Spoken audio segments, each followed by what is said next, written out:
동아출판사에 나와 있는 작품 처삼촌묘 벌초하기라는 작품입니다. 여러분 처삼촌묘 벌초할 때 잘해야 돼, 못해야 돼? 어떤 일을 대충 하다.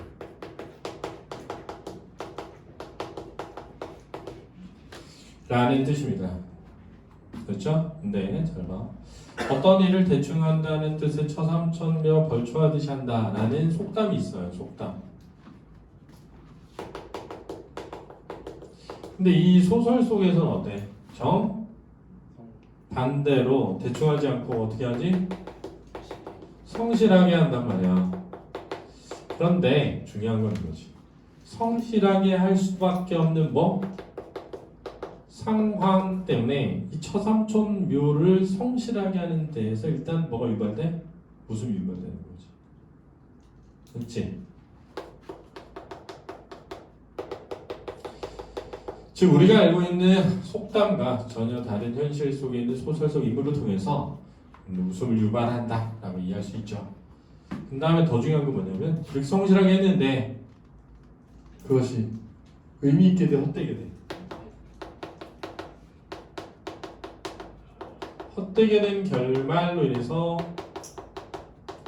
또 한 번 허탈한 뭘 만들어내?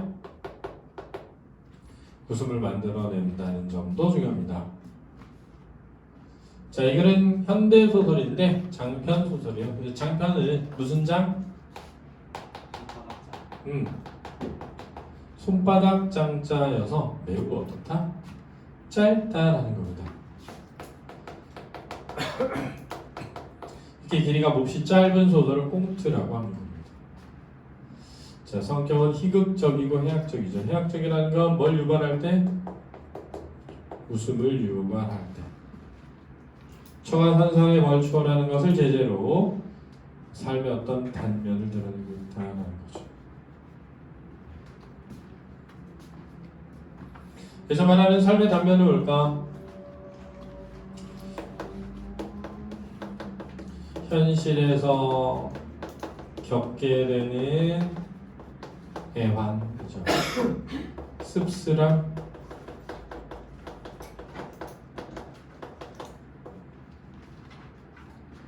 정말 열심히 했는데 돌아오는 게 없는 허탈함, 이런 거죠. 삶의 단면이죠. 그래서 일화를 소재로 한 위트 있는 구성이고요. 위트라는 건 뭐니? 재미죠, 재미.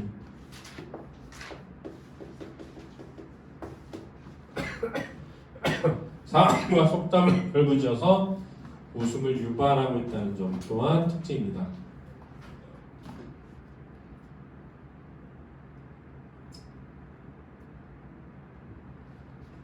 사과를 가득 실은 트럭이 떠나버리고 난 직후에 동순의 가슴팍에 걸려있던 휴대전화가 울렸다. 동순 또 그럼 천하 인물이죠. 손이 처남의 이름이 액정에 찍혀 있었다. 이게 이제 사건의 발달이고요.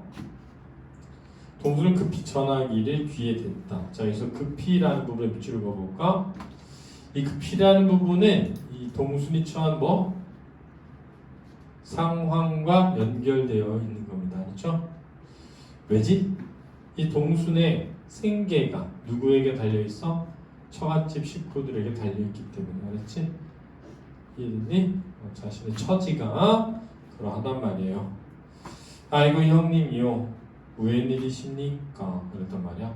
자, 이렇게 사투리가 늘어나게 되면 생동감, 현장감, 향토적 이렇게 된다고요. 어이 동상 잘 있었는가? 아들도 잘 크고이? 그러고이 형님 염려 덕분에 잘 먹고 잘 사고 우렁차게 잘 울면서 잘 크고 있습니다. 그랬단 말이야. 열거적이고요. 그래요. 연일 하나가 처서도 지나고 추석도 나가고 해서 말이지. 연이나 이거 뭐야? 연이나 그러나 그려. 그런데 나가 처서도 지나고 추석도 다가오기 해서 말이지. 증조 할아버지 작은아버지 생소가 잘 있는가 매급시 궁금하더란께. 자, 매급시 괜히 괜시리. 혀서 그래서 큰아버지하고 아버지 모시고 내일 모레 한번 선산에 가볼라 보니. 자, 이게 전화를 건 이유죠. 새로 찾은 작은아버지 산소도 별일 없겠지. 벌써 그래 되십니까? 그나마 그라시소. 자, 벌써 그래 되십니까? 대신 그래 됐다는 게 뭐지? 그래 되십니까? 시간이 추석도 다가오고 처서도 지나십니까? 이거 그러면 그라시소. 한번 보세요.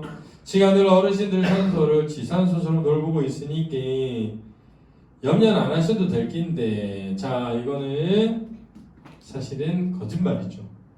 그렇죠? 지산소처럼 돌보고 있으니까 돌보지 않죠. 자, 요 부분은 사실 처삼촌 묘 벌초하듯이 하고 있는 겁니다. 대충. 맞지? 염려 안 해서 될 낀데, 이 말은 오지 않으셔도 되는데 라는 뜻이에요. 그렇지? 그래서 약간 오지 않기를 바라면서 하는 마음이야. 그렇지? 자네가 요즘 그쪽 농사일에 재미를 붙여서 집에서 얼굴도 보기 힘들다고 옥자가 그러던데 그러시는 있었는가? 자, 옥자는 동순이 아니고요. 하여튼 염려하실 거 하나도 없습니다. 어르신들 모시고 차에 내려오시소. 천천히 내려오세요. 전화를 끄는 동순은 한숨을 푹 내쉬었다. 왜? 산소를 돌보지 않았기 때문에 갖게 되는 걱정이 되겠다. 산소를 돌보지 않았기에 가지게 되는 걱정. 1200평짜리 사과 가수원 위에 2000평은 될 웅장한 규모의 산소가 올려다 보였다. 군데군데 집채만한 바위까지 섞여있는 선산은 처가에 12대조 산소부터 모셔져 있었다. 자, 이런 데서 규모가 드러나죠. 산소의 규모가 드러난다. 선산의 규모. 자, 이 선산의 규모는 관리하기가 뭐하다? 어려움을 드러내죠. 동순과 결혼해 20여 년 동안 살아온 옥자는 아버지가 종손이 아니어서 문중의 선산을 공짜로 빌렸을 처지는 아니었다. 하지만 오빠인 대수가 워낙 문중 대소사를 잘 챙기고, 자, 누구의 오빠? 옥자의 오빠. 문중 어른들의 신임을 톡톡히 받아온 터에 7년 전 동순이가 실직을 하고 시리에 빠져 있을 때 문중 선산의 아래쪽에 있던 밭을 맡겨서 농사라도 지어먹게 했던 것이다. 자, 여기에서 이제 내력을 드러내고 있다. 동순이의 처지를 직접적 서술을 통해서 드러내고 있는 거야. 자, 이 처지는 처갓집 식구에게 뭐하고 있는가? 빌붙어서 살고 있다, 도움을 얻고 있다 이러면 되겠다. 그러나 사무실에서 손가락을 놀리며 살아온 동순으로서는 농사가 거저먹기일 수가 없었다. 이 말은 어려웠다 이거죠. 그동안의 일과 달라서 어려웠다. 별 수 없이 처가 쪽 사람의 소개로 알게 된 과수업자에게 밭을 맡기고 임대료를 받아먹는 처지가 되었다. 즉, 자기가 직접 농사를 짓지도 않은 거죠. 자, 이걸 잘 이해해야 돼. 선산을 관리해주겠다고 하고 그 선산 밑에 있는 밭을 빌려서 농사를 짓기로 했는데 농사 짓는 게 쉽지가 않으니까 그 땅을 빌려주고 그 땅에 대한 임대료를 받아왔던 거야. 이해되니?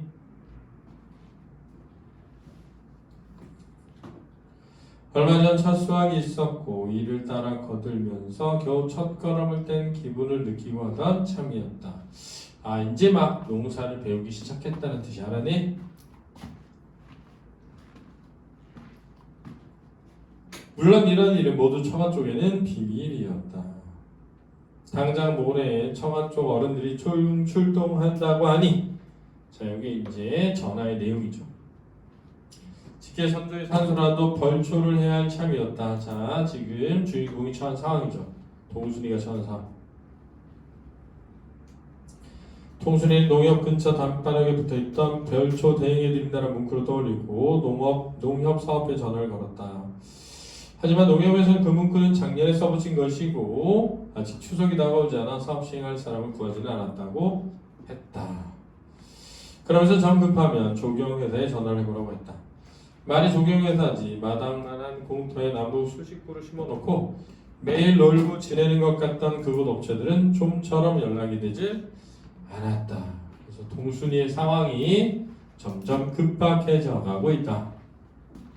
처한 상황이 점점 급박해져 가니까 동순이의 심리도 뭐해져 간다? 초조해져 가는 거죠. 114에 전화 걸기를 3번 처음으로 연결된 조경회사에서는 일이 바빠 그런 걸 해줄 수 없다고 했다. 동수는 애결하다시피 하자 인력 공급을 하는 업체나 알아보라고 하는 것이었다. 오기가 난 동수는 자신이 직접 예초기를 들고 벌초를 해보리라 작정했다. 다음날 아침 동수는 몇 번 사용해보지도 않은 예초기를 들고 처갓집 산서를 향했다. 자, 몇 번 사용해보지도 않은 그동안 안 해왔기 때문에 주변에 충고에 따른 장화를 신고 마스크와 선글라스, 장갑, 모자로 중부장을 했으니 아침부터 더워 죽을 지경이었다. 자, 이 옷차림이 바로 동순이 힘들었던 이유 1이야. 그럼 뭐 일을 해봤어야지. 잘 모르니까 이렇게 하고 나가는 거죠.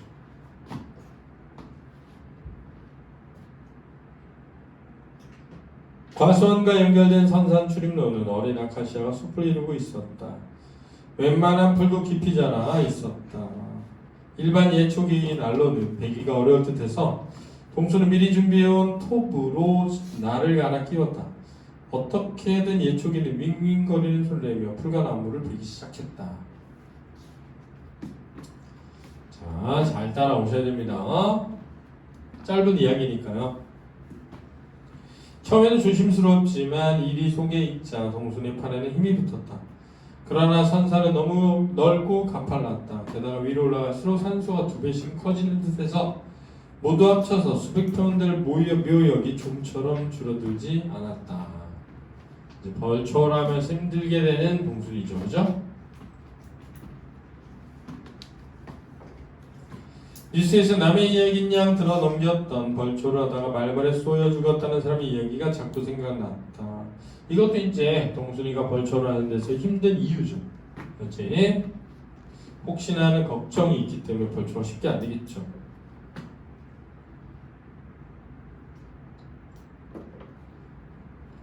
장화를 신고 있다고는 해도 독사가 있지 않은지 예초기의 날이 바위돌에 부딪혀 돌아와 오금에 박혔다는 이 농부의 경험담도 신경이 쓰였다. 실제로 막 그러다가 손가락도 잘려. 그렇지? 잘못하면.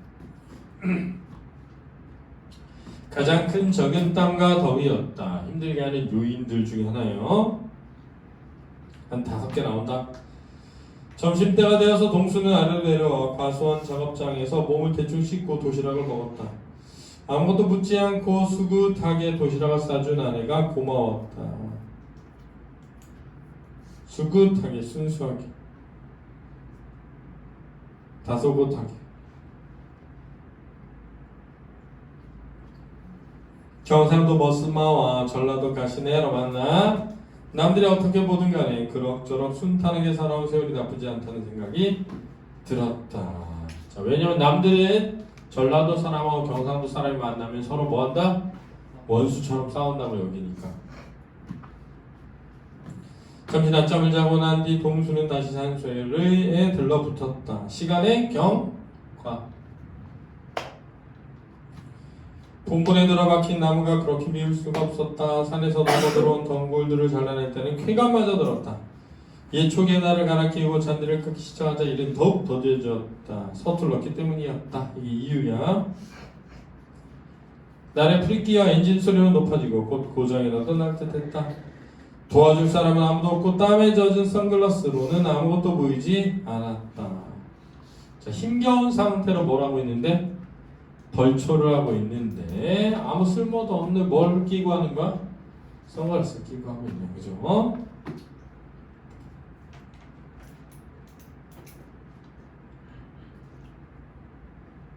그럴수록 동수는 오기가 강해졌다. 지고 싶지 않은 마음. 오기라고 한다. 미친 듯 산소 위를 헤매 다녔다. 최선을 다하는 거야. 마치 내가 저물 무렵에야 일이 끝났다. 어떤 보람을 느꼈겠죠, 그죠?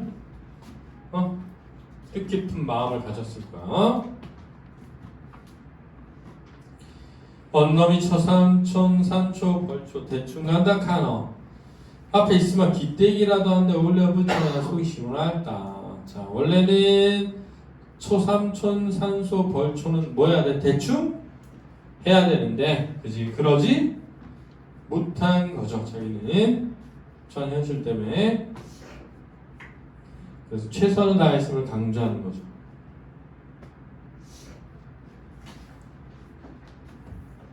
동수는 성취감과 함께 힘들었던 하루에 대해 뿌듯함도 느끼고, 자, 이런 게 직접적인 심리의 제시라고 한다. 이렇게 아내 앞에서 큰 소리를 쳤다. 기다렸다는 듯 전화가 걸려왔다. 자, 이게 반전의 계기다. 사건의 반전의 계기.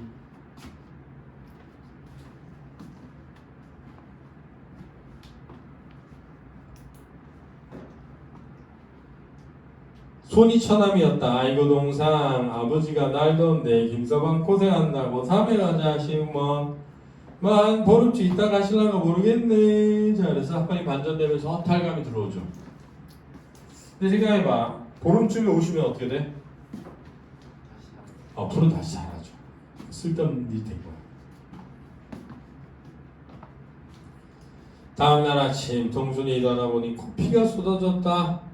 잇몸이 아파서 음식을 씹을 수가 없어 치과에 갔더니 의사님 과로 탓이라며 2달 동안 치료를 해야 할 것이라고 말했다. 온다던 사람 보름 후에도 2달 뒤도 오지 않았다. 다음에 아카시아가 다시 자라 숲을 이룰 때까지도 오지 않았다.